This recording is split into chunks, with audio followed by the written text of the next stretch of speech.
Welcome to Fathom's Expert Series. We chat with advisors, accountants, and finance leaders to learn how they're using Fathom to deliver clarity and confidence and help businesses thrive. We're talking processes, top tips, and key learnings. Join us for a great conversation.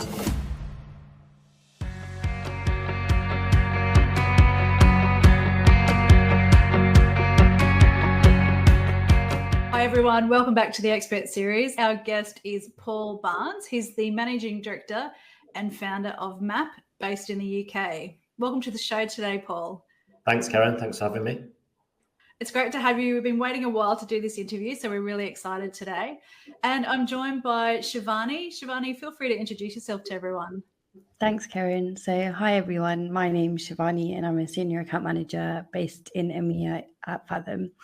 I work with lots of accountants to provide team training, shared learnings, and I have a great customer who's joining us today. Thanks, Paul. So, Paul, we're excited to interview today. You set up your own firm, MAP, which you've been running for 11 and a half years now. You set it up from scratch. You had an idea of how you wanted to deliver your services, and now you've honed your learnings and you're sharing them with us today. You deliver what we call advisory services, but we know that's a really polarizing term. Tell us, why is that term so polarizing, and how do you describe what you offer clients? I think it puts too much pressure on accountants. I think as well as being polarizing, it's also quite generic. So advisory could mean business advisory, financial advisory, cloud advisory. It can mean lots of different things. So I see it as sort of more like compliance plus. So we must get the nuts and bolts right. We must get the compliance right. We must get the record keeping right.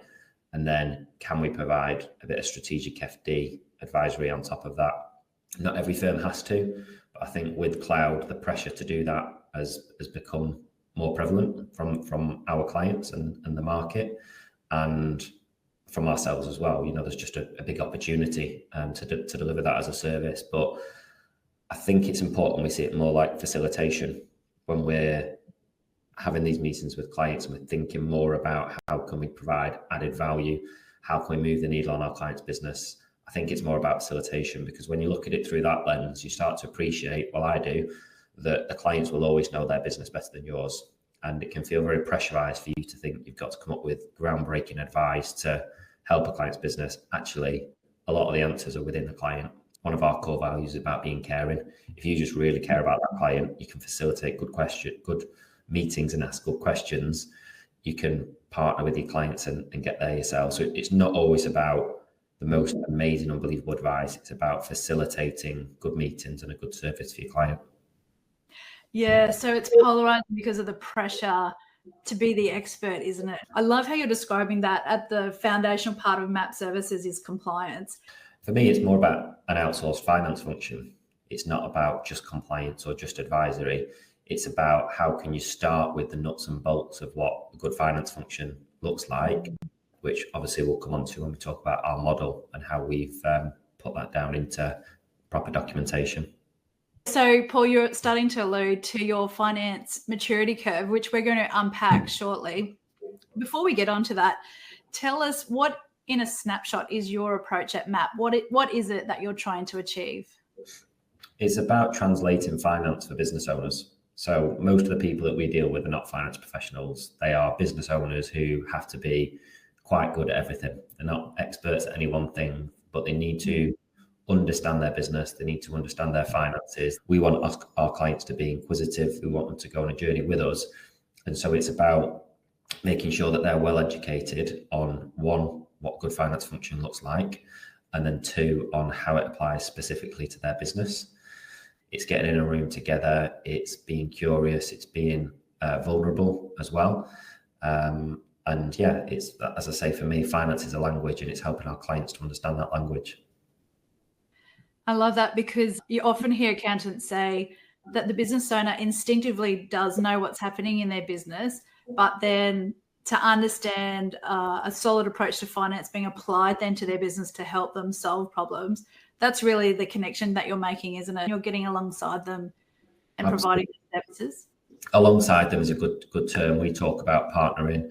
It's about making sure that you're both talking the same language about the same thing. But unless you get the right processes in place, and unless you get proper financial governance in place, it'll be like you're talking completely at odds to each other. And that's when you find clients are cancelling meetings, they are providing information late, they are disengaged with your service because they feel that the service that you're providing is a necessary evil and something that they have to do, rather than it be a powerful tool to enable the growth and improvement of their business. Speaking of powerful tools, we are going to explore how you use Fathom in your toolkit to deliver those services. And later on in our interview, we will cover the conversations that you actually have with clients in the way that you're delivering your services. So yeah, it would be good to understand kind of what challenges and problems you faced within the industry, and then maybe more specifically to your clients as well. It's a really good question, that, because often I feel quite guilty when people ask about the challenges that we face, and people are very complimentary in terms of talking about how brave we were adopting cloud at an early stage and setting ourselves up in a niche. But actually, it was for that exact reason. It was to avoid a lot of problems and challenges. So in my last firm, we worked for all different types of sectors. We had lots and lots of clients. We had a team that was already used to working in a certain way, and then the cloud came in as a bit of a curveball. So I avoided a lot of the challenges of having to change a culture, change the client base, change the ways of working, change the technology, lots of change. And they weren't that old as a firm, but fundamentally, MAP was born in the cloud, and it was born to operate like that from the outset. So I hired people who suited that. We did marketing for people who would like that, and we only took on clients who understood our approach and how we're going to work. I often say that I took the easy route. I could have took the hard route of staying there and trying to turn things around, but I took the easy route. Problems later down the line. In fact, we've always put our people first. We've turned prospects away or exited clients from the business if we didn't feel that there was a values match. So we put our people first, but that has led to, over the years, some challenging periods of having to, I would say, rebuild teams, and I think that's the hardest thing in any business. I love how you sort of dive straight into the digital landscape to avoid the pain of change management, which is huge. I did want to ask you this question. I know with your financial maturity curve that we'll get into later, you talk about the fundamentals, setting up the bookkeeping and getting the foundations correct. What are some key challenges you face with just that first step? Another really good question. I think it was probably about the fact that every business comes with different baggage and different legacy. We niche in digital agencies, but you take one 20-person, £2 million digital agency and another £2 million 20-person agency in the same geographical location, doing the same thing, offering the same services to the same types of people, there will still be differences. So if we just take it from a finance function perspective, which is what we're offering, one of them will be using an outsourced qualified bookkeeping firm separate to the accountant. The other one might be using the founder's cousin who happens to do a bit of bookkeeping in part-time. So there's always come with different baggage, I would say, and different resources that are in place. So what we had to quickly learn is that we need to be agile. We can't go bulldozing in and saying, this is how you need to do bookkeeping. You need to use MAP to do it, and take it or leave it. So although we've got a very focused approach and like our way of working, there is still scope for which parts does the client need and which parts do they not need, because otherwise they would quickly put the barriers up if you're trying to replace somebody that actually they enjoy working with, they're getting good value from. So I think it would be that bit about having a model, which we're going to talk about, and having a way of working, but have respect that every business works in different ways and comes from different starting points. I think is a really good way of looking at it. You can develop them along that journey, but you can't just go in and start to dictate exactly how everything's going to work from day one. Yeah, I love that. Tread softly so you can go on the journey with the client. I wanted to bring up this one, Paul, when we were talking with you, preparing for this interview. You said this classic phrase, I wrote it down. There's a danger in assuming clients understand what you're saying. The challenge is using reports and different tools to bring the numbers and the context to life. So, Paul, one of the highlights of our discussion today is diving into some of the processes that you've recorded and written about and that you use at MAP. One of the models you've created is called the Finance Maturity Curve, and it explains the way MAP delivers services. So we're going to dig into that today. Can you explain to us what this concept is? Yeah, so I'm a massive fan of design, that idea that a picture speaks 1,000 words. So what I was finding is that although our process in terms of the sales process, explaining our services to a client was, I think, quite good and quite effective, I felt that it could be more succinct and it could really galvanize a prospect or a client to look at this and ask questions and really want to understand it. So previously, when I was going through the sales process, it would always be, look, we've had a good conversation.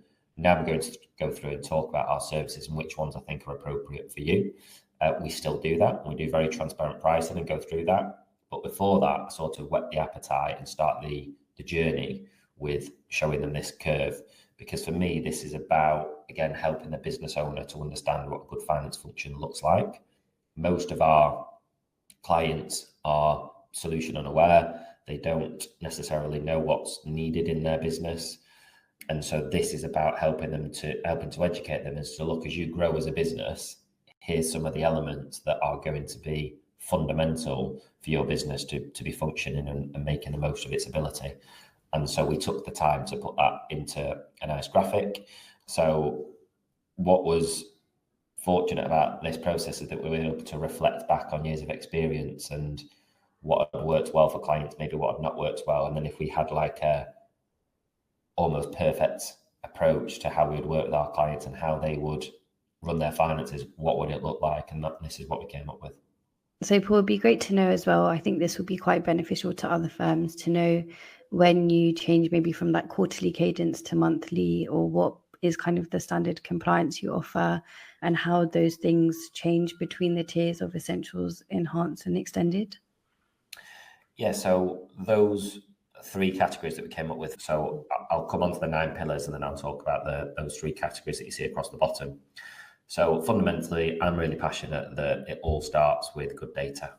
There's lots of developments in AI and developments in technology, but I can assure you that there are still many accountants and many business owners pulling their hair out that they can't get useful, meaningful information from their finance system. And it all stems back from not getting things right at source. So we put weekly bookkeeping cycles in place to make sure that instead of having an accountant who's more like a glorified bookkeeper coming in as the superhero at month end, quarter end, or year end and fixing a load of mess, let's just not make the mess in the first place. Let's code things to where they belong. Let's think about the VAT treatment. Let's think about how that aligns to the budget that's been put in place. So we have a weekly bookkeeping cycle for all of our clients that have our bookkeeping service. And we have a team mainly resourced by apprentices who are earning their stripes, learning their trade by good old-fashioned double entry bookkeeping. We make sure that they understand it as double entry bookkeeping, because part of the challenge with cloud accounting now is that often it's like they don't really know what's happening at the other end of them clicking the button. So we make sure that they understand the accounting impact of the transactions that they're processing. And then once a week, they reconcile all the client's accounts, and then they get in touch with that client to say, here's the queries they've got, here's the information I've not been able to conclude. And then we work really hard with indoctrinating our clients to provide that information promptly, because otherwise the client's going to be disappointed at month end, quarter end when we're trying to produce a report for a meeting that they need to run and we've not been able to do it. So I could talk forever about good data, but it's the absolute bedrock before anything else can be possible. So the old adage, rubbish in, rubbish out, is very true, isn't it, Paul?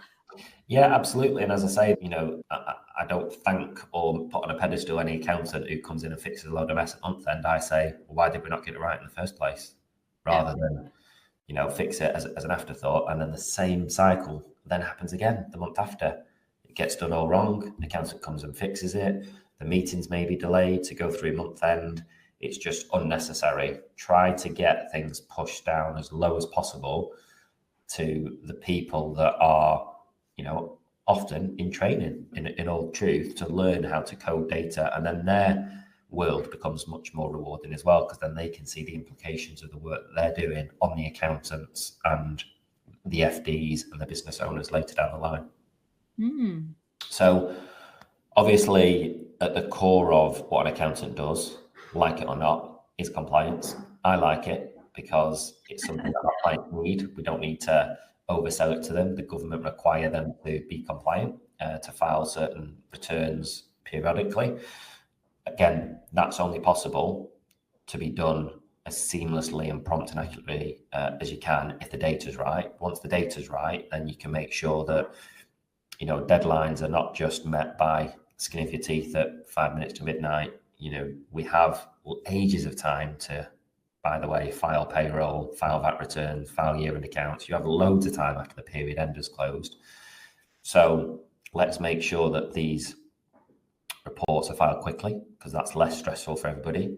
They understand their liabilities and what they need to pay more quickly. And it's also then useful, powerful information for them, because you're talking about and reporting on something that's just happened rather than something that happened ages ago. So compliance is still our bread and butter. It gives a real center point, I think, of our service in terms of what the clients absolutely need. Some of the things on this finance maturity curve are discretionary. Compliance is not.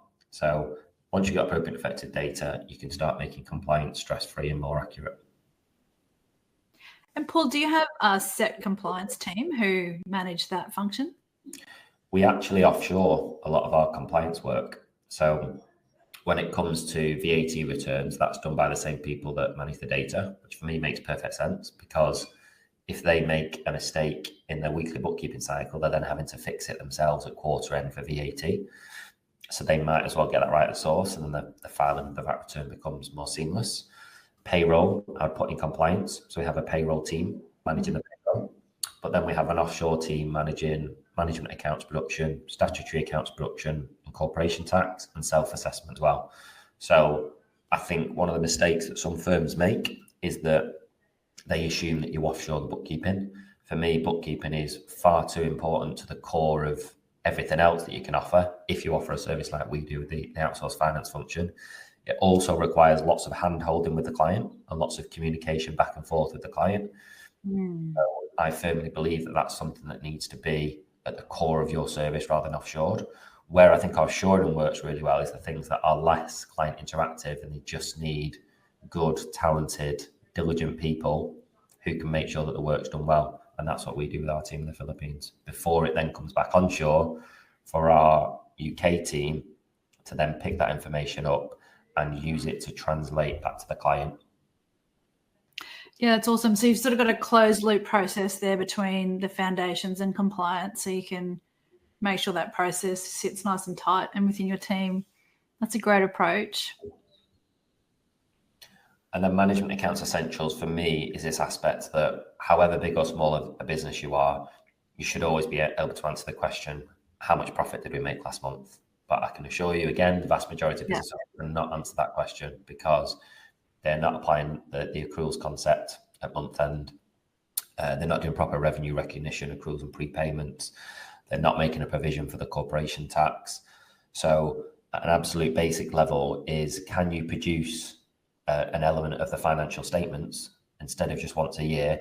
Can you produce it ideally monthly, but if not, at least quarterly, and actually produce that information to help you, not because somebody's telling you should, i.e. the government or your accountant, but so that you can make better decisions about what's happening in your business, and you can start to forecast, which is when we come into the enhanced stage as well. Now, Paul, every advisor watching this is going to want to know from you, how do you convince your clients to pay for monthly management accounts reporting? I always say that I'm the most passionate salesperson in the world, because I only sell the things that I would buy if I was in their shoes. So I personally don't find it difficult at all, because I guess they can see that passion coming from me, that if you are a business owner, and I am a business owner, I have my team produce monthly management accounts information, and we couldn't run our business without it. And we've done it since day one. And we follow the exact same process using the same checklist that we use for our clients. So for me, it's absolutely essential. What we have done is made sure to tier the pricing to be appropriate. So if you're a smaller business, your management accounts are usually simpler and they're at a lower price point. So it's not like there's a huge barrier to entry that a small one-person band now needs to be spending thousands of pounds a month on management accounts pack. They don't. And we also show them how they can interact more with the process, so how they can deliver parts of that process themselves to make it easier for us so that they don't have to pay us as much to get to the output. So it's about saying, this is why it's important. You need to be able to understand the financial performance and position of your business. This is how we've made it cost effective. And if that's still too much of a barrier, here's some ways we can make it even more cost effective if you want to personally carry out some of these tasks, and we'll help you to do that. So it's not just about fee grabbing, it's about the whole philosophy of finance maturity. We just want your business to be more financially mature. If MAP plays a part in that, brilliant. If it plays a big part in it, amazing. But we will have only fulfilled our purpose if that client buys that service and they take action to help to make sure that they are reporting on the things that we know will help them as a business. So, Paul, you obviously use Fathom for your management reporting. This is another question that plenty of advisors will want to know. Do you charge for Fathom specifically as an itemised charge to your clients, or is it wrapped up in your service fee? It's wrapped up in our service fee. So if they buy management accounts from us, they only get management accounts from Fathom. They only use a specific template that we've built. Mm-hmm. Easy to say that's only possible because you only work with one niche with agencies, but I don't think that's true.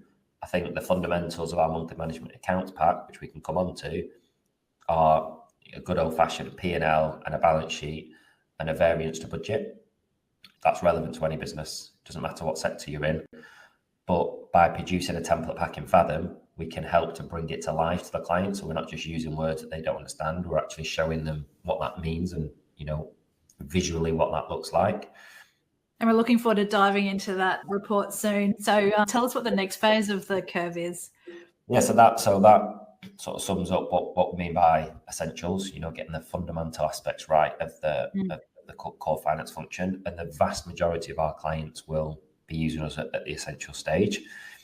Some clients then want to use us more to talk about, okay, now we've got that governance in place and that cadence in terms of making sure that the reporting of the actuals is right and is understood, is can we now use some of this information to start to look forward? So I used to think one of the first things you did for a client was to build a budget. But what I realized in hindsight was unless you've got the data working properly and proper month-end management accounting, it's difficult to build a budget because you don't know what you're budgeting against. So take the time in those first few months to get to know the client, get to know what how their bookkeeping is going to work and what the reporting needs to look like. And now you can almost copy and paste that management accounts framework to say, now we need to build a budget that looks like this. Because as you can see, the management accounts enhanced stage comes up after the budget. That's where we start to do the budget variance. So how far are the actuals from the budget? So you build a budget out, which for me is one of the best planning tools any business can have, because it's not just about the finances. You go into so many avenues about people that you're going to hire, roles that you need, marketing that you're going to do, offices that you're going to live in, IT software that you can go on and on and on, as well as from a revenue side, how many customers, what type of customers, what we're going to serve them, how we're going to charge them, how frequently going to pay. So many things get uncovered in a budget exercise. It's a proper planning tool. And then that means that you can start to run a more enhanced version of the Essentials Management Accounts Pack, where you start to do a variance analysis. But you also here might start to look at some of the other financial and non-financial KPIs that sit outside of the core financial statements that I talked about earlier. And the reason that happens here is because you've just built a budget that tells you what some of your KPIs need to be. I just said, for example, number of clients might be a KPI, revenue per head might be KPI. They're a KPI because you've built a budget that have said that these areas are important to us achieving our overall financial goals. So We use a template Fathom pack to present an enhanced version of the management accounts. Here's what you could have. However, you and we need to earn it, and we've got all these other pillars to work up towards that enhanced pack to make sure that we're credible in the information that we're presenting to you and it becomes meaningful to your business. And then the final stage of enhanced is then, okay, we built a budget, which for all the best intent in the world, 5 minutes after we signed it off, something changed, a client left or a client signed unexpectedly, team member left, and we had to spend a lot of money on that, whatever it might be. Duplicate that original budget because you've spent loads of time and effort on it, and now you've got a duplicated version of it to use as a live playground, if you like, day to day, the changes that happen in your business, what you know about forecasted revenues and forecasted costs. You've got full permission to go and play around in that live finance forecast and look at different scenarios. And then basically you're able to use the management accounts plus the forecast to compare against the original budget that you set at the start of the year. I appreciate it's teaching running how to suck eggs with accountants. They know this, but this is our way of actually being able to present that to clients in a way that makes sense to them. Just brilliant. I imagine the budget is a trigger for interaction with your client because it's touching all facets of the business. But then obviously they're going to want to track it. Are we under, over, which parts of the business? Does that lead into that higher level engagement, or is it once a month you're checking variance to budget? It's both, yeah. So once a month doing the variance to budget, but daily, our clients can pick up the phone, send an email, we've got a problem. What I see it as is de-risking your budget. So the purpose of the forecast, which is actuals plus forecast to year end, is de-risking what you said you were going to do at the start of the year. There's no point in putting a budget together and then only reviewing once a month whether you performed against it. Every day, every member of our team at MAP has access to our live finance forecast. The employment costs are hidden on a separate spreadsheet, so they can't see them. But every other aspect of the business, particularly from a revenue perspective, they are able to influence the outputs of that. So instead of us getting to the end of the month and say, we missed it. We missed by £5,000. It's like, no, everybody knew every day how far off we were. So they're all in discussions about how we can close that gap. So the best way to de-risk your budget is to have a live finance forecast, different scenarios, and have as many members of your team as possible. And it's change management. You've got to get them into the habit of opening these files, having meetings, understanding it first and foremost, and then you'll be amazed at how much they can start to add value to your forecast because you've made it open to them. Paul, like practically, what's happening then? Your team has this information live on hand. The client can see it as well. Are they just picking up the phone if they see something that's looking risky, or how is that actually working? No, typically not. Typically, you would have a cadence. So you'd have month end. After month end, there's a month end close. The management accounts are produced, and there's a variance to budget. But what you might have throughout the month is a weekly revenue reconciliation meeting. Effectively, okay. Can we reconcile the actuals and the forecast against the budget? Now, we might be involved in that. Typically, we would be involved for a period of time, and then we would release ourselves and say, right, you've now built the core expertise and the core habit in the business now to run meetings and get your team focused on it. But yeah, there are curveballs that get thrown throughout the year where the client just needs to have more of an urgent conversation, which could be, a big client's left, they could feel quite emotional. You can then open up the file and go back to the data to help them to make sense of things and look at different scenarios.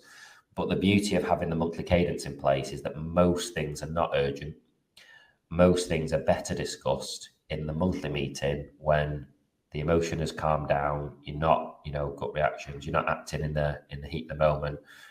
We've got a place for it. So I think a lot of times when accountants will say, I'm very busy, clients need me all the time.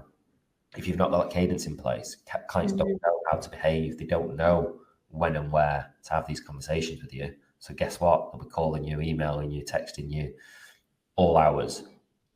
Whereas if you had a meeting in the diary and say, oh, it's okay, I'm seeing Paul next Thursday at 3, I'll go through it with him then.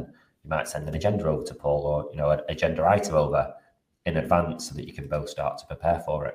It's amazing actually how many of those things have gone and a meeting. I don't need to discuss that Yeah. anymore. So yeah, it's making your services more organized and the way that you engage with clients more organized. And also, guess what? Getting paid for it. Because if you have a monthly meeting in a monthly management accounts pack, they're actually going to pay you for the stuff that they're minding you about and asking you about throughout the month. I love the role of the trusted advisor. It's, finance leader, counselor, emotional counselor.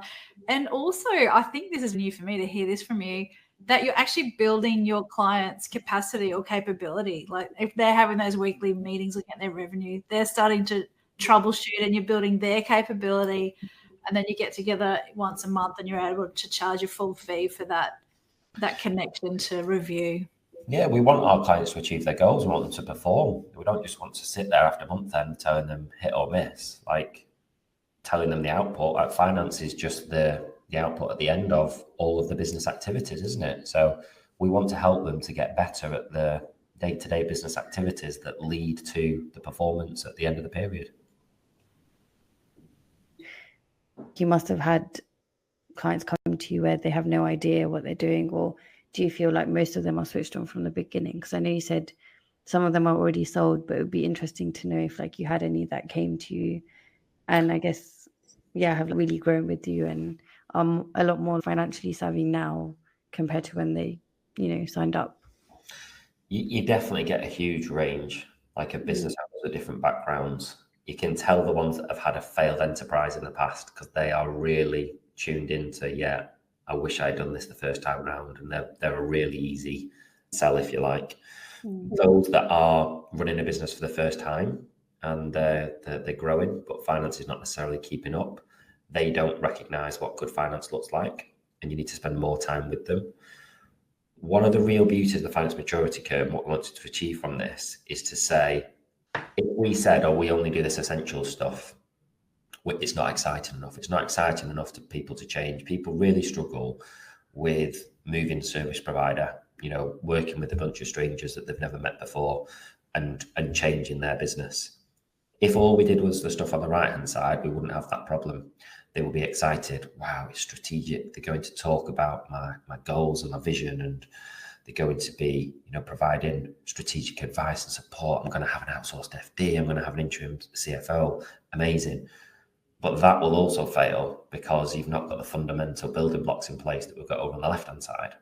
So what we want to do with the finance maturity curve, and this came from painful experience of clients expecting the things over on the right, but we got stuck for a while on things over to the left. And we're thinking, we're working our socks off here to try and help you with these building blocks. And there's a mismatch in terms of expectation. So now we set the expectation is this is not just what you could have, this is what you will have if we all stick to the process and the things that we've agreed. So there's lots of detail in terms of how we deliver these services and how we present the expectations up front for both sides. But this extended stuff is absolutely within reach. But in 3 months' time, we're not going to be there yet because we're going to have been working on weekly bookkeeping, monthly management accounts, building a budget, creating a forecast, getting your team, having those weekly sales meetings, for example, to earn the right to move into the pink phase. So now the tables have really been turned from the clients expecting from us and it looks like we can't deliver to actually we've set the expectation from the start and we will deliver because we will keep to our end of the bargain, but only if you keep to your end of the bargain as well. So I think it's really important that you need to be able to meet a client where they're at. Going back to your question, if they're talking about the things upwards to the right, you can't just dominate the conversation with, but you need to get good bookkeeping. You can still talk about those things and give them some value as to what that will look like to show you're the right party to solve their perceived problem. But when you've done a bit of digging under the bonnet, you might be able to show them that you might need to show them that there's some steps that need to be able to take to create the environment to solve their problem up to the right. So, for example, a client might say, I'm working with a non-exec director at the moment. They've talked to me about setting a 5-year plan and coming up with some non-financial KPIs. Wonderful. We would love to be able to help you with that. Let me just have a look into your Xero system, QuickBooks system, Sage, whatever it might be, and let me have a look and get a feel for your business. Inevitably, when you do that, you go back to the client and say, look, it's hard for me to actually explain where you're at today. Never mind where you're going in the future, because the bookkeeping is not being done accurately, you're not applying the accruals concept. I can't tell you who your biggest revenue earning clients are because there's no deferred income, there's no work in progress. It's very difficult for me to be able to talk about how you grow this business where actually you've got a fundamental lack of financial information as things stand. So it's not a problem. We see this all the time, but we are going to have to help you to do a bit of work before we can start to provide some of those more strategic and exciting business advisory services. Yeah, so Paul, you're basically saying to your clients, essentials is eat your vegetables, enhanced is eat your protein, and extended is here's dessert, but dessert is within reach. Yeah, absolutely. And some do recognize that they have got a severe lack of financial information and there's not as much to explain to them. Like, they are coming for the essentials. They know they're not at the far right, but others are a little bit more naive, a little bit more inexperienced. You got to remember, a lot of business owners are salespeople, really. And so they want to talk to you about how amazing their business is and they want to push it to the next level. So if you come, catapulting in, giving them all this bad news about how bad their finances are, it's going to be a difficult sell. So you need to be able to understand where they are currently on this journey. And by the way, none of this ever gets complete. No one is ever 100 out of 100 on any of these 9 pillars. And the beauty of that is that we get paid to continue to keep them at a high level. So you build out all the bookkeeping processes, how it's supposed to work. But if it's not executed every single week, then it falls apart. You've got a great idea, but you need people to execute it to keep that area performing well. It's never, we can now sit back and it just works. It requires ongoing work, and we get paid to do that for them. Mm-hmm. And does every client go in this order, Paul?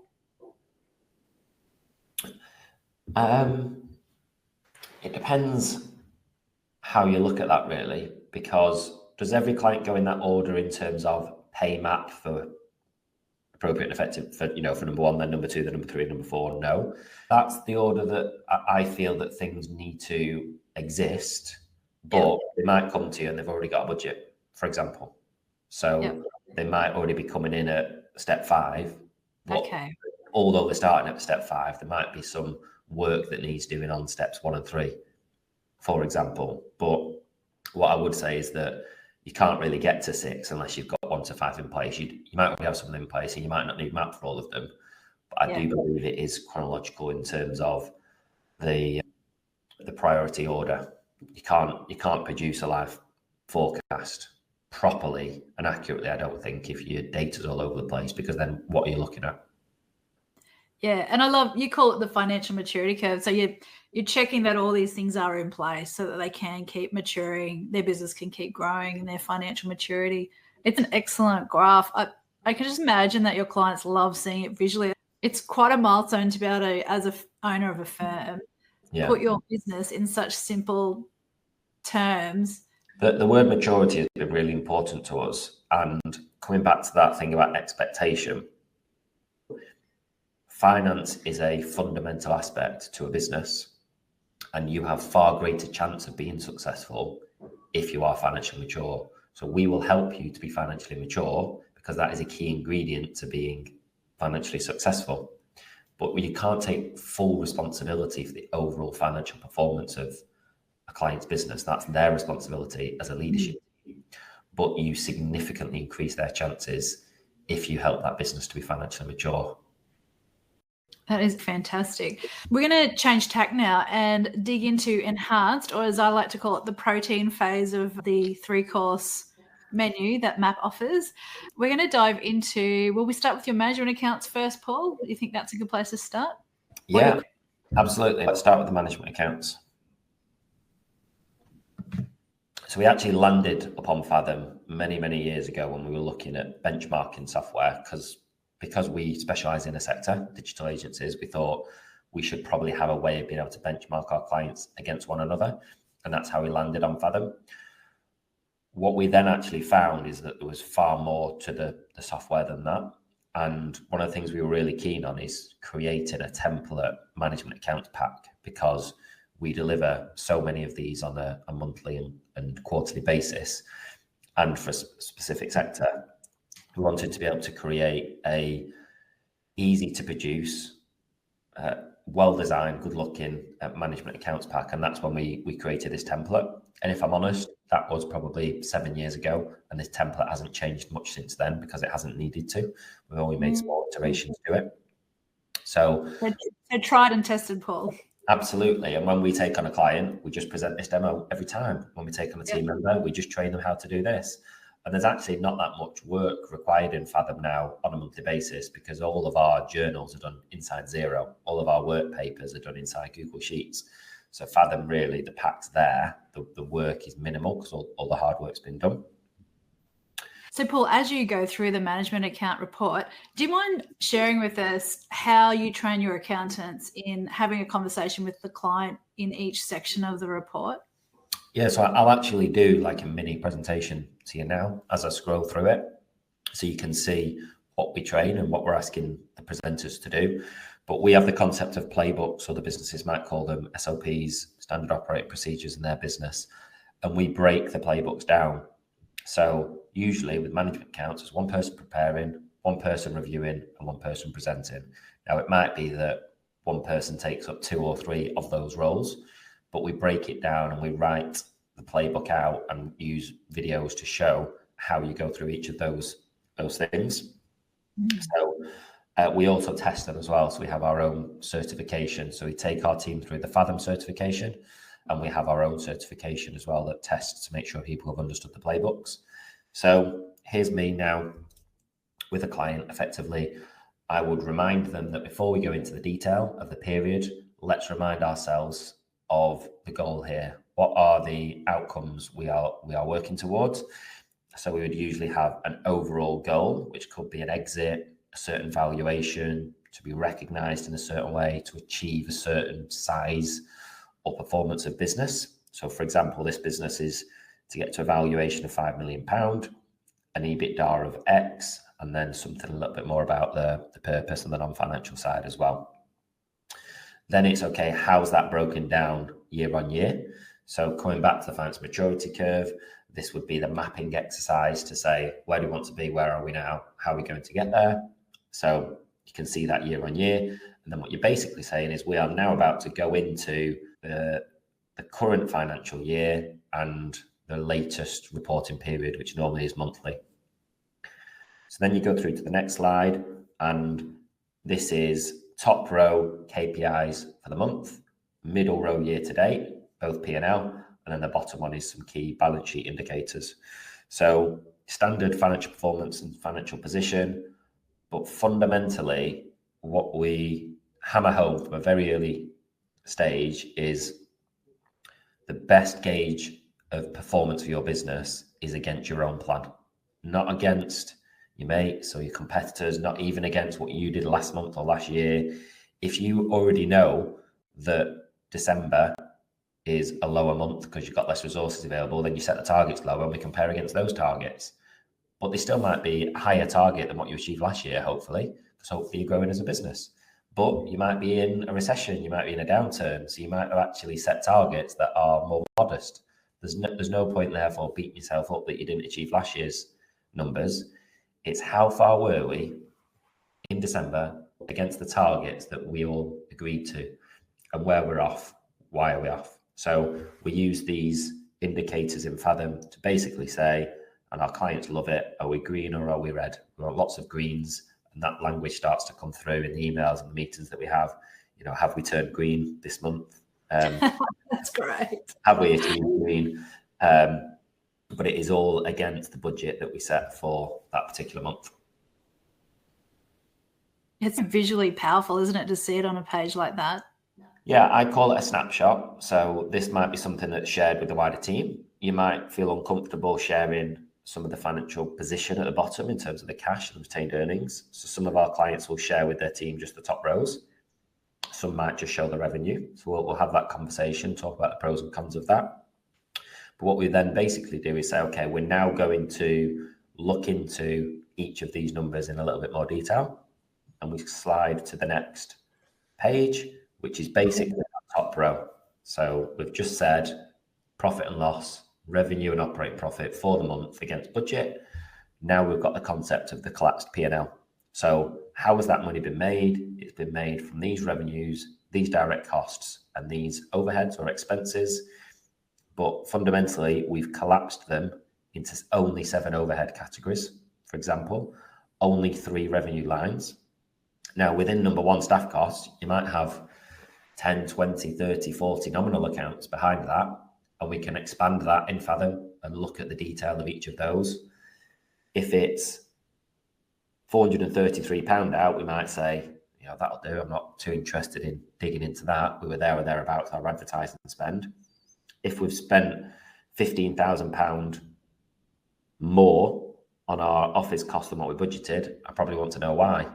And the danger is that you assume, we've not had any rent reviews, have we? Our rent's not gone up. It could be a whole host of other things. It could be some repairs or whatever. So then you can expand that and see which line within the budget versus actuals has got the variance within office costs. So really simple stuff for accountants, but by presenting this to the client with the context of their own business, I think it gives them a lot of peace of mind that this can be a lot more simple than maybe they're making it, or people have made it for them in the past. And then budget, variance to budget, same green and red. And as I said, you can dig into any of those areas that you feel a need to. Obviously, you work with a niche industry, so you have probably templates that you can just roll across clients, obviously maybe changing a few KPIs. But the reason that you picked those ones at the top, I guess, off the back of client conversations. So you've asked them maybe what do they want to also monitor, or do you kind of decide for them and then adjust it accordingly? We'll come on to the commercial health check shortly, and I would say that is more relevant to the sector, some of those KPIs. But if I was to drop this into another sector, I don't think much of this management accounts pack would change, because fundamentally every business has a P&L and a balance sheet, and they need to control these areas. They might need to control others as well, but I don't know what business doesn't need to track revenue, operating profit, cash, debtor days, maybe from a point of sale system, business that doesn't have credit terms. But I would say 8 of those 9 would be transferable into any business. And then the concept of a collapsed P&L that has revenues, cost of sales and expenses, that you don't get to choose, that's the P&L for any business. So the more niche KPIs will come in the commercial health check. Yeah, that's perfect, to be honest, because I think a lot of questions we get from our customers are we tracking the right thing? And, as account managers, it's difficult for us to answer that question, because obviously it depends on the client, depends on what industry they're in, depends what the client would also like to track. But I think largely with the financial metrics, there are obviously some key ones that, like you said, work across the board and are quite important to any functioning business. And one of the key questions that we get, Shivani, is, okay, if this is relevant to any sector, why do you only specialize in agencies? But that's why I come on sessions like this to say, well, there are other accountants who are going to be better than MAP at servicing you if you operate in a different sector. It's not just about producing a management accounts pack. It's about where do you network? What language do you use in your brand voice? How do you market yourselves? How do you focus your team on the elements that go behind this in terms of the accounting that is needed for some of those businesses and the software that's most relevant for a hospitality business versus a digital agency? So yeah, we can produce a management accounts pack, but that's a really naive way of looking at it. If you're in another sector, there's lots of other dimensions to it. So we would rather other accountants specialize in other sectors and take what we've done here to apply it to their chosen sector. Quick one, Paul, on the collapsed P&L. I love that, because you're obviously really careful about not overwhelming the client. Absolutely, yeah. And it's that balance of, don't worry, just because we're not overwhelming you doesn't mean we're not ready to give you the detail. Some clients want to dig into the detail, some don't. Sometimes we want to dig into the detail. So even though the client might be blasé about it, we want to talk to them about something that's important. But it's starting with something at high level that you've then got the ability to drill in more into. These revenue streams are very common within a digital agency. They'll have retained revenue from retained services that they provide, you know, digital marketing, pay-per-click, social media, stuff that is more repetitive.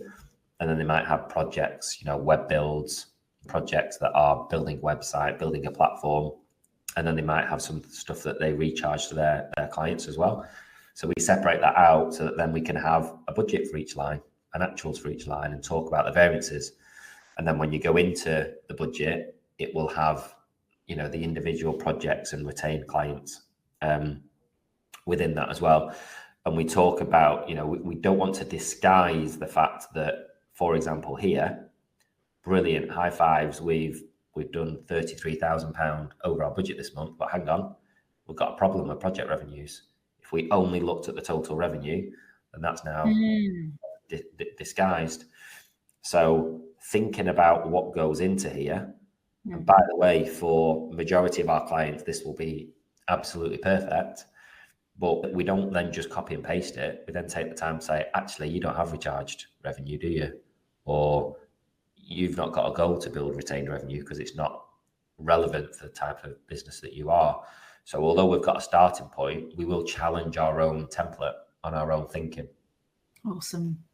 Then as I scroll through, the next page is basically very simply the exact same information, but year to date. So common format, same thing you'll see in your budget and your month performance you see in year to date, because you might have a phasing issue. So you might have a load of reds on the month, but year to date we're okay. And it was just because we had one bad month, but we've made up for it in the months before that, for example. So that's the year to date position. And then the final P&L is actual plus budget. So in this example, we're looking at Feb 19 month end. So you've got the actuals up to this month and that pinkish column. And then you've got the budget for the final month. So at any point we can say to our clients, what are we projecting if we hit budget for the rest of the year in finishing with our operating profit, revenue, and all of this other information as well. That's probably the most important page, because that's when we talk about de-risking the budget. So what does our actuals plus forecast or budget look like against the goals that we set back on the first page at the top? And then a balance sheet. So making sure that the clients, I think it's fair to say that more business owners will understand a P&L more naturally than a balance sheet. And it's not trying to teach them how to become accountants, but to understand some of the fundamentals. So where does that money exist in your balance sheet? Have we got enough working capital? Are we building the retained earnings? Have we got issues with the receivables days? What do we mean by work in progress? Again, it's amazing how easily this is overlooked, and the business owner will nod along every month, try and ask them to describe what work in progress is, and they can't describe it. So making sure that you educate them enough to understand this information to be able to have a conversation on it. And then finally, a cash flow statement, which I think is the hardest one for them to get head around.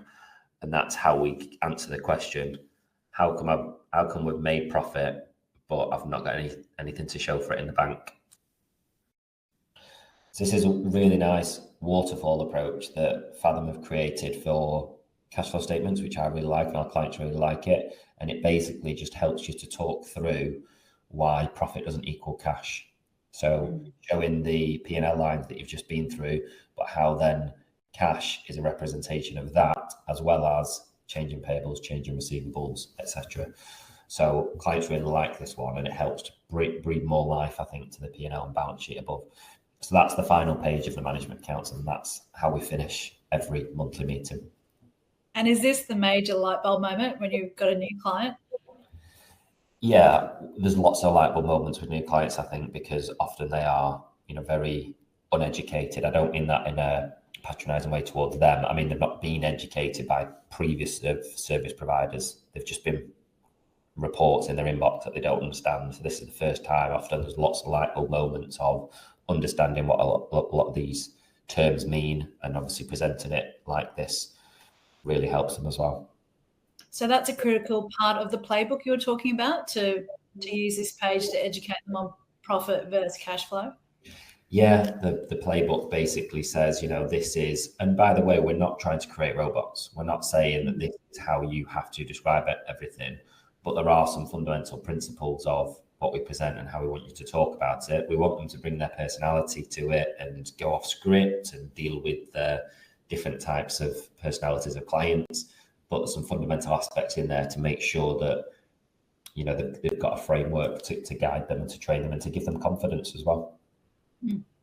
That's awesome. Yeah, that's great, Paul. Another question that we get from firms is, you know, who are delivering these reports? Are they kind of handpicked by more senior people like yourselves maybe, or do these people come forward and say, we would like to, you know, deliver these reports to clients? So it'll be great to kind of just understand how you maybe segment your team, and do you maybe let them shadow you when you have client meetings as well as like a learning opportunity? I think sometimes that might work well. I think confidence is a key thing. So it'd be great to get your input.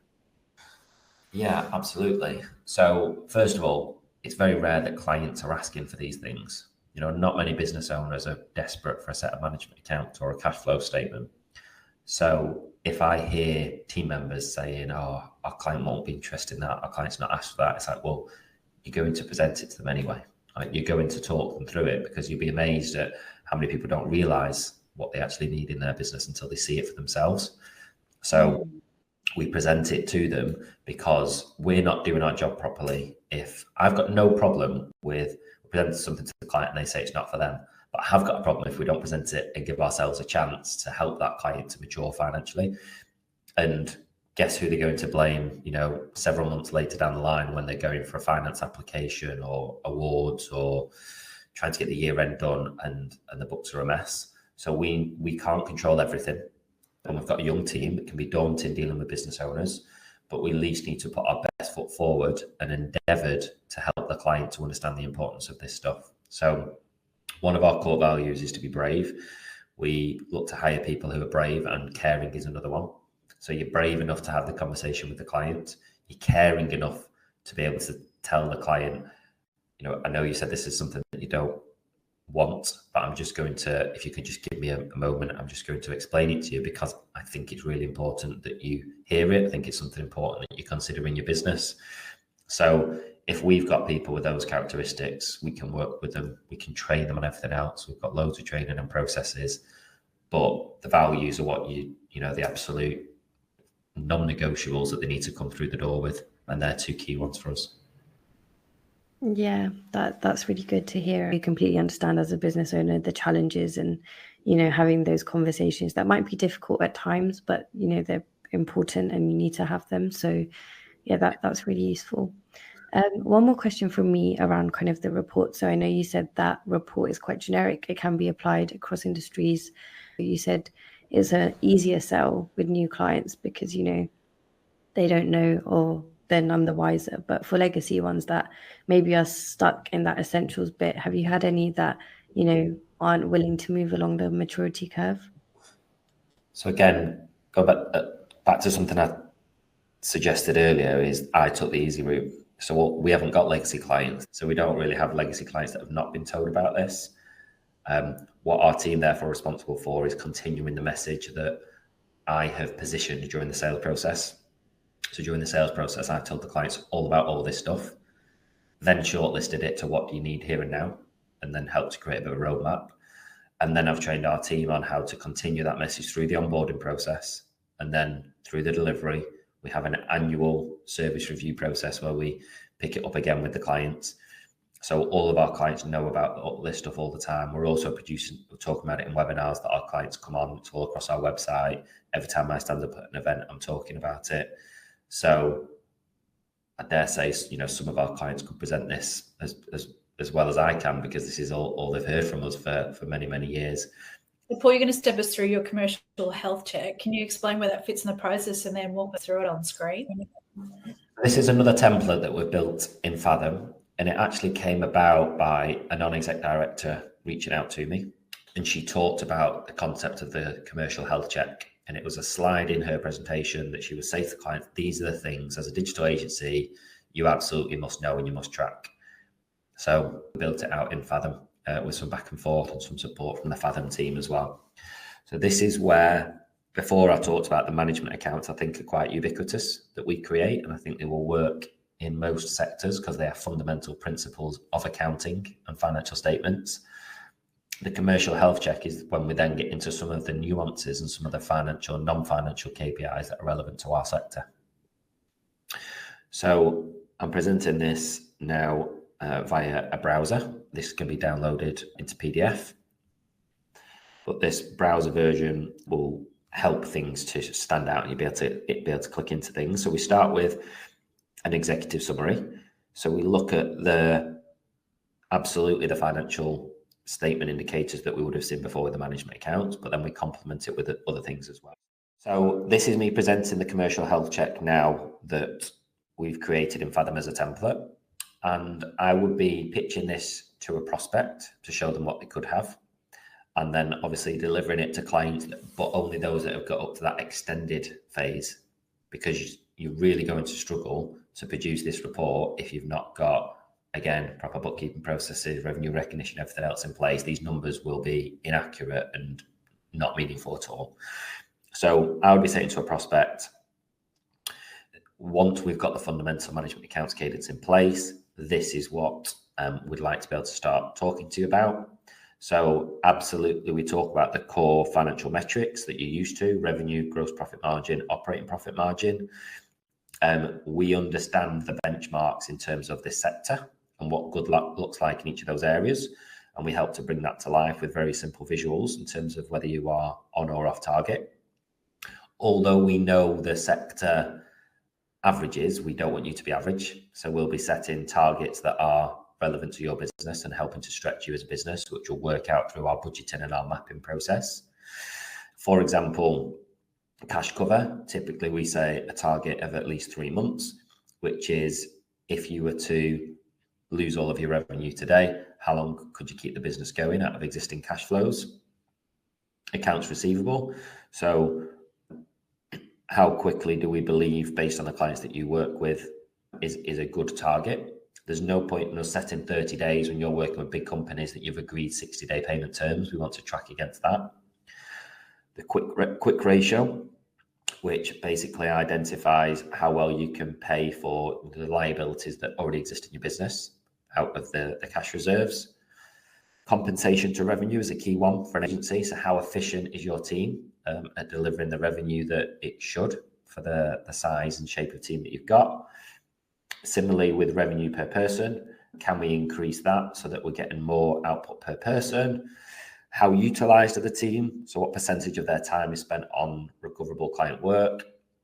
And then really important, starting to look forward, project forward and look at what the future pipeline is like. We can talk all day about the previous revenue. There's nothing you can do about that. What's a healthy amount of pipeline revenue that we want?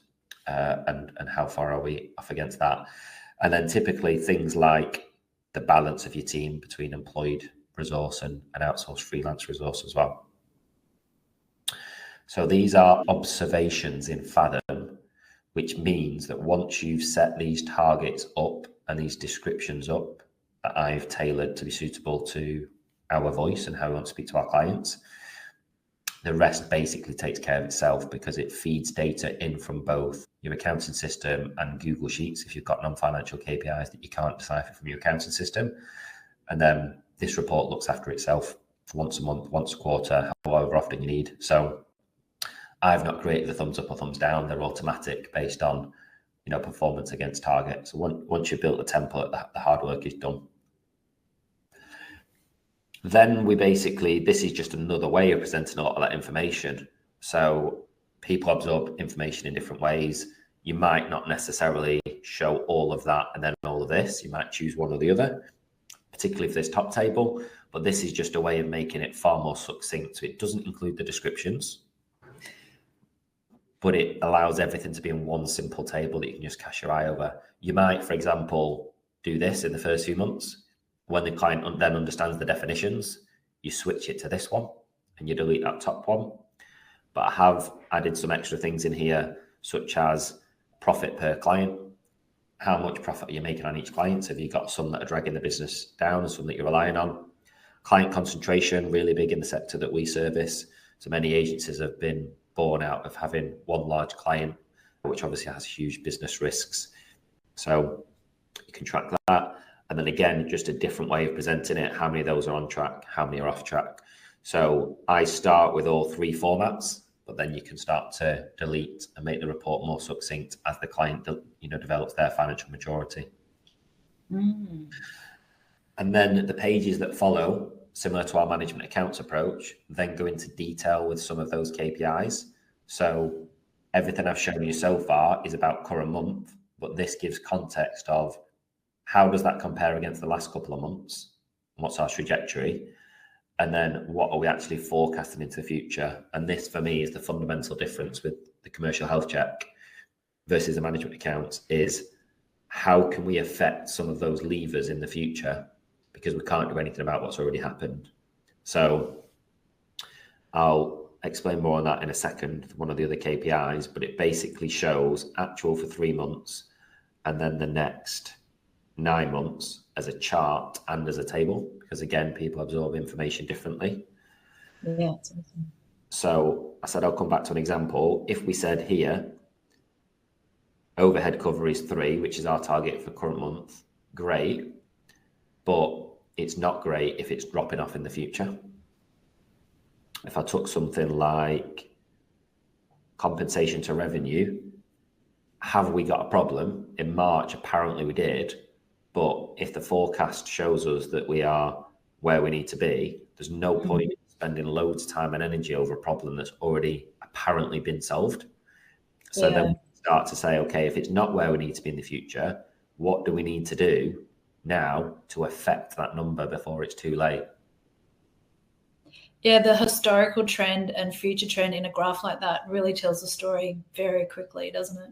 Yeah, it's too easy to focus on KPIs that you can't control and results that have already happened. But here, you're projecting where the problems are going to be. And again, coming back to what I said before, it's about de-risking that plan that you've got.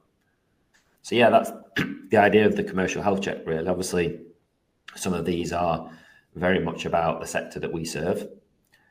And you would need to work out what the appropriate KPIs are in your sector, but in the sector that you serve. But again, don't overcomplicate it.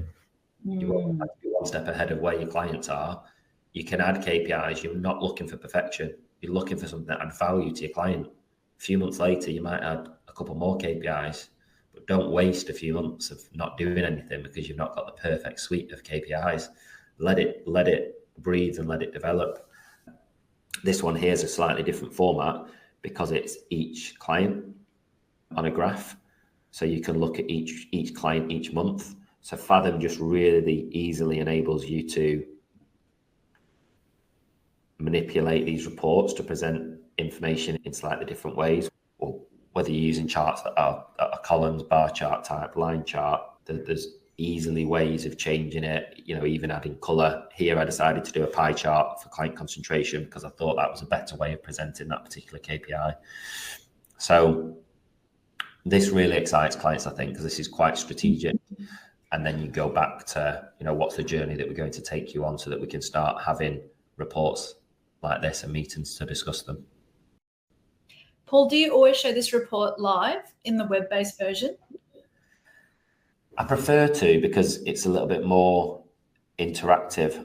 Paul, you've kind of alluded over the course of this series about hiring the right team and making sure they have the right mindset. You've got the playbooks in place and so on, but it would just be good to kind of have a bit of an overview of your structure and who does what in your firm.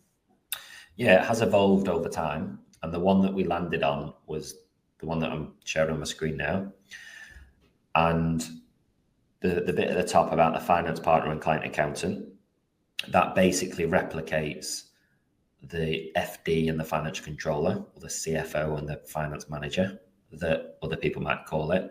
We wanted something that was a little bit more unique. That could be like our brand language. We also didn't want to use the term finance director because that comes with risk and responsibility from a legal title perspective. Partner means a lot to us because we talk a lot about partnering with our clients. We're not a director, or we're not just leading them. We're actually working as a partner with you, and we're in this together. But the finance partner would typically be slightly more strategic. The client accountant would be slightly more functional. But the beauty of this is that you've got two experienced, qualified people in your business fighting in your corner. And from our perspective, it means that we're a bit more resilient from the dreaded people leaving and leaving us really exposed with our client base. So if the finance partner leaves, the client's still got a point of contact that they're familiar with the client accountant, and vice versa. If one of them's not available because, God forbid, they take a holiday or they're not well or they're in a meeting, and there's somebody else ready to step in. So a lot of the challenges that you get of one person dependency were alleviated massively when we came up with this idea of having a finance partner and client accountant that work in tandem to go into a client's business. And then they are supported by an accounting technician, used to be called a bookkeeper.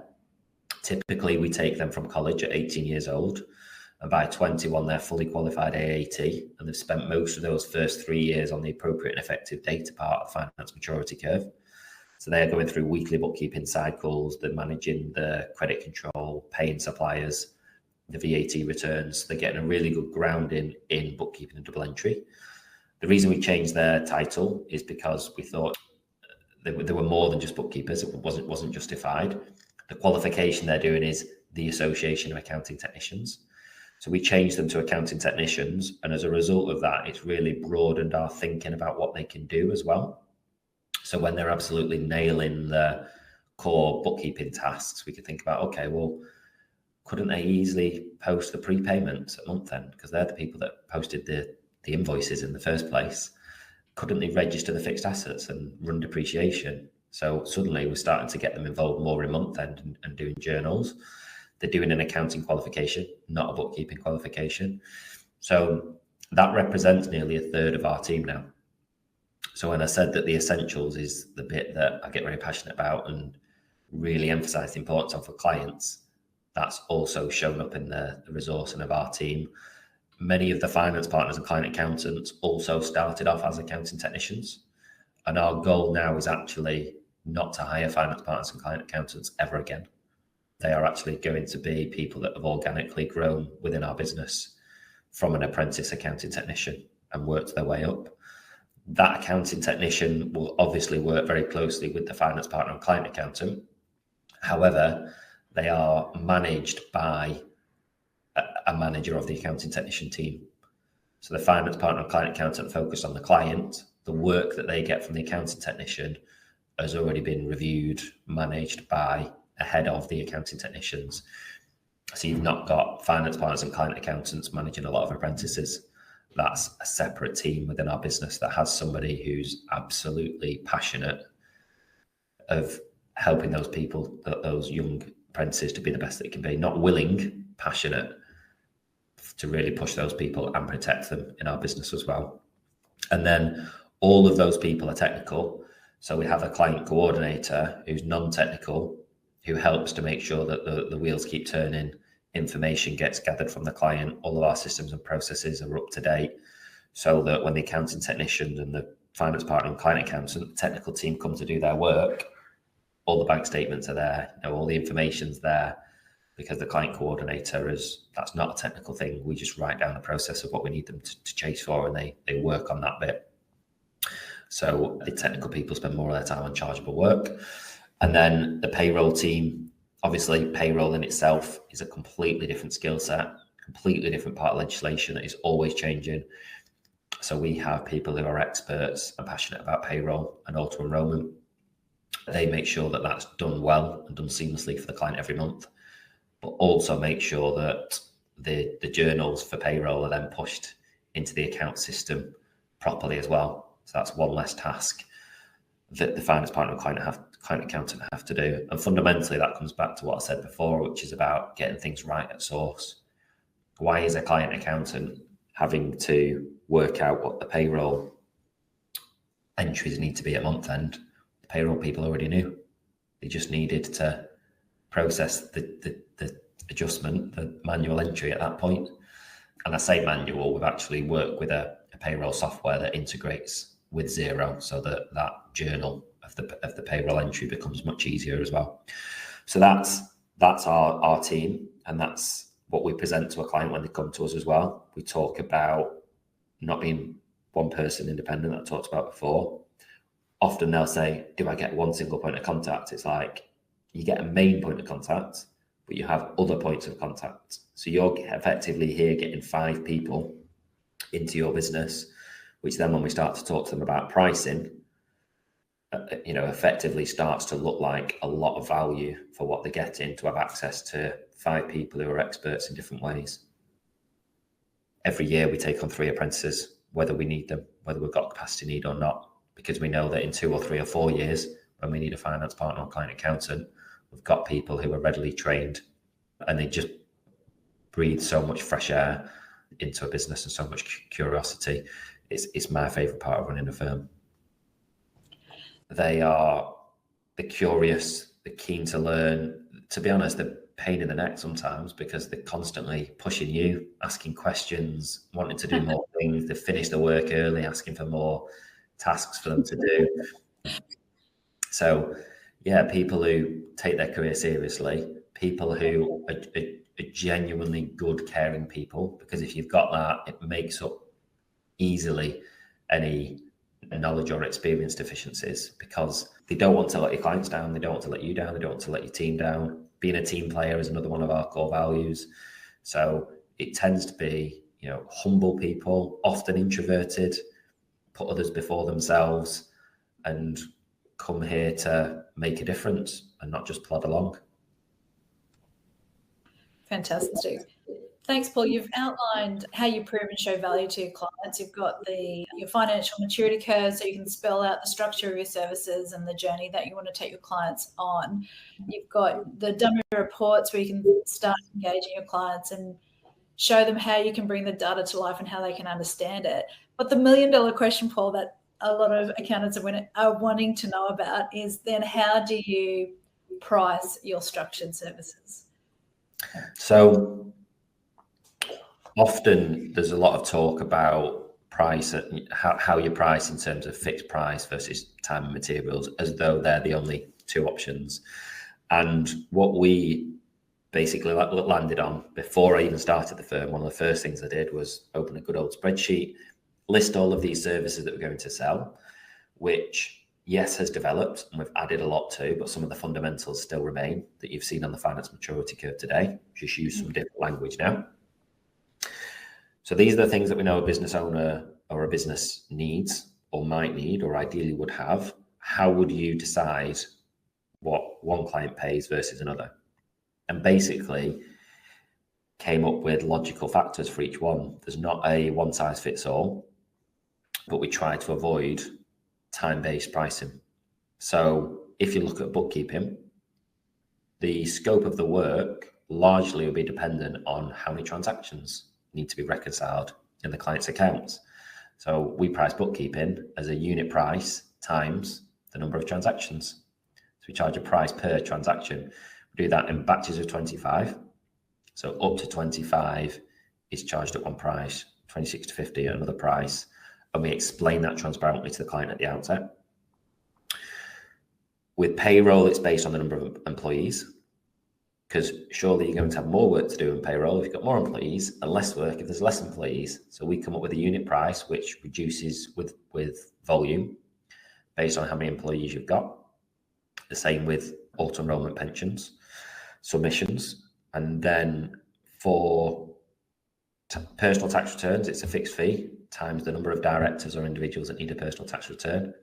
And then for things like management accounts, VAT returns, and statutory accounts, they are all pinned to a revenue band. So every £500,000 to £1 million revenue business will pay the same. A £1 to £1.5 million business will pay more. Now, that is the bit that is a little bit more. We've been allowed to do that because of the sector, because we serve one sector. If we served all sectors, then £500,000 to £1 million manufacturing business would have very different scope to £500,000 to £1 million digital agency. Because we just deal with service-based digital agencies, we know that one £500,000 to £1 million is about the same as the other, not absolutely the same, but what we lose in precise exactly what you should charge for that client to the other, we gain in not having to overthink it every single time. So we assume an amount of work for that size of business. If a year or two in, when we come to statutory accounts, we realise that there are some additional requirements for that business or some complexities that mean that the work takes longer, actually that might be a bookkeeping issue, and we just need to go back and work on the bookkeeping a lot of the time. But if there are genuine nuances with that type of business and some of the disclosures or the accounting policies or things, then we'll have a conversation with the client at that point. But we're not going to penalise them for that before we even started working with them. Let's get them in the door, let's get a working relationship. And then when we have the conversation at some point in the future, we've already got the trust then to be able to explain why they might need to pay a little bit more for some of their nuances. But generally, it is logical factors based on those three things. Payroll we review every month. So if you had 20 people on the payroll last month, but you've got 21 this month, it's going up next month because all of our clients pay us monthly on the first of the month by direct debit. If you had 20, now you've got 19, you're going to pay us less on next month's bill. And we change that every month. With bookkeeping, we change it every quarter because your transactions might have gone up in December because it was Black Friday deals or whatever, you've got more transactions going through the business. We're not going to make you pay more for January. But if October, November, December was higher than the previous quarter, we're going to assume that there's a change here in the trajectory and we're going to change that pricing for the next quarter. Everything else is year-end based. So 3 months before the client's year-end, if they've got December year-end, in October, we'll run an annual service pricing review. And we might find that the fees have changed for any of those services because the revenue band has changed for the client, or we've changed our pricing structure, or we've increased by inflation or whatever it might be. And then we can start to arrange a meeting with the client to explain the changes in pricing and say, effectively, this is the price now for us to continue. I also recommend that these services might now be relevant to you. And if the client doesn't like it, they can remove services. We're very transparent about that. So it sounds like there's so many benefits to niching, and not just the delivery of your services, but the pricing can also be quite consistent across clients, depending on where they're at. Yeah, I mean, you could have other niches. You could have multiple niches, and then just so you have a way of pricing for manufacturing business and a way of pricing for digital agencies, for example. But it definitely makes everything easier. Like I dread to think how much time some accountants are wasting scouring through timesheets and over obsessing about prices. We iterate our prices all the time. But again, we don't wait for perfection. This is our price today. Anyone asks, this is our price today. And if we tinker with that and play with that, the next prospect that comes through the door or the next client that comes to our annual service review, they will pay according to that new price.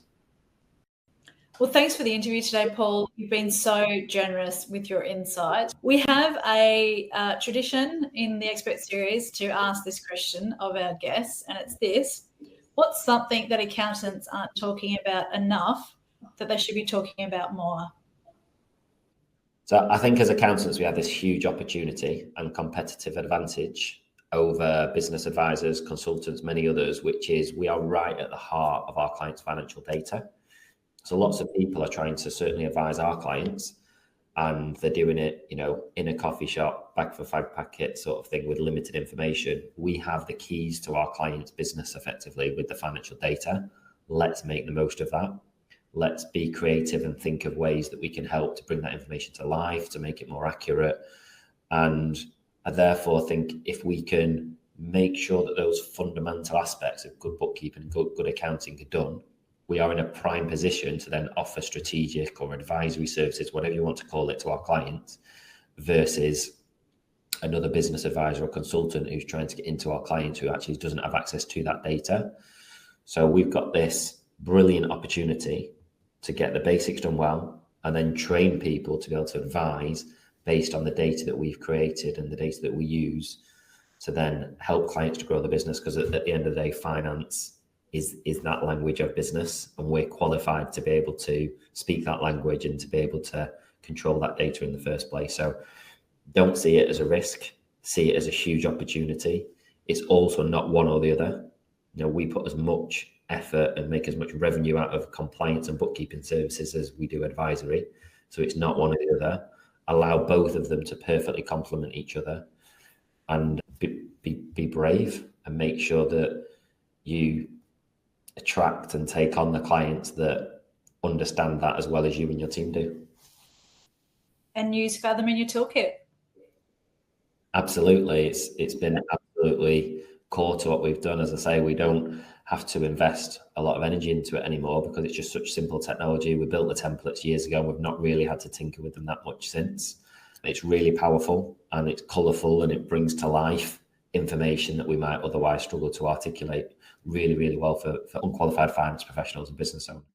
Thank you so much, Paul. I mean, we've loved your insights. It's been great working with you over the last few years and look forward to kind of seeing how MAP progresses over the coming years.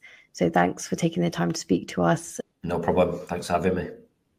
And if anyone wants to get in touch with Paul, you can catch him on LinkedIn. So feel free to send him a message. And Paul, you've said you're really happy to talk with other firm owners or accountants and chat more about the insights that you have. Yeah, absolutely. LinkedIn is perfect. So send me a connection request. I will accept, and then we can message and network through there. No problem. And if anyone wants to find out about your apprenticeship initiative, do you want to let people know where they can find out more? Sure, yeah, you'll see that all over my LinkedIn as well. I'm running programs for accountants to basically help them to hire and develop young people and track and manage them and everything that goes with that. It's not a shortcut to cheap labour. It needs doing in a certain way. And we've learned a lot of lessons from it, and we're still doing it live ourselves now. But we take on and trust in young people every year, and it's been one of the most valuable things that we've done in our firm. So if I can help others to do the same, then obviously that will be great for the sector. Fantastic initiative. Thanks again, Paul. And if you want to download any further resources to do with this interview, check Fathom's webpage for more details.